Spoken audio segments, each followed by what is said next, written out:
We're currently feeding roughly 400 head of steers, colored.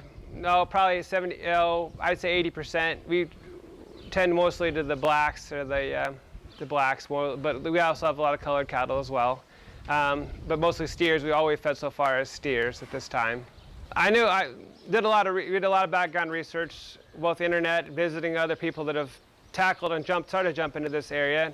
I just knew that I felt we weren't reaching our capacity or capabilities with the open lot, and the fact that we were feeding cattle on these hot summer days. You have one that there's no reason you should have lost one in heat. There wasn't much shade. There was very little shade in our open lot, and I wanted to achieve that and get some kind of shading for the cattle, as well as to improve that. So I knew we were losing some efficiency there, and there was something to be recaptured there by just allowing us not to having this lot or having some shade and having a controlled environment for the cattle, both winter and summer months. There was money or economics, it made economic sense in that respect, and that's kind of what led me down this direction. And then after that, beyond that point, it was a factor of structure. What are you getting for your dollar? What kind of building are you getting? Something that's going to be 15 years down the road. When are you going to be tearing it down and putting a whole new building up, or are you going to be able to still going strong, or what kind of maintenance are you going to have to do? And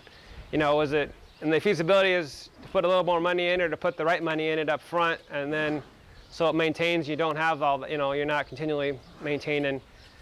Well, sitting down in the beginning, we looked at many different companies, both a monoslope or monopole, and as well as also the competition in the hoop area.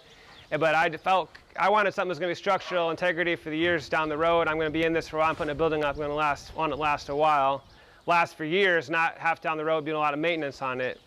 This building provided that, as well as it also, one of the key features is it's a wood structure with steel roof. You're not steel on steel, so you got some benefits there, as well as there's plenty of material built into it. And then as far as design and layout, they were easy to work with. When I was working with the salesmen and the engineers on their side of it to lay it out, they pretty much allowed me to kind of dictate listen to what I had to say about how I wanted the flow of the building to be. And then I went from that to, then they kind of built a building a little bit around that to kind of see what it took to make the work as far as pen sizes and where to put their posts and poles so they weren't in the middle in the way of something when we're cleaning and stuff as well. So it worked. That's one of leading. I mean, they did a good job with that. I talked to several competitors as far as that goes, and or other companies in general, and they didn't specifically have a building that we could tweak this or change that and make it work to meet the NRCS for the equip funding program and stuff I was going through with this. They'd have to tweak this or that to meet some of the requirements there, where they was able to come in with a plan and say, and here, this is actually going to be more, like say, this building actually has a covered manure storage built into it, so there's no outside.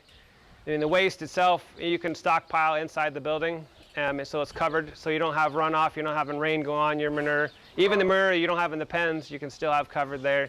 They had a design or an idea for that, and I went ahead and went with using that, and that's even above and beyond what the requirements in Iowa are at this time. But it allowed me to be down the road to have the capacity to adapt or be set up for when, regulations do change down the road, when you can't be, possibly won't be able to stockpile as much outside.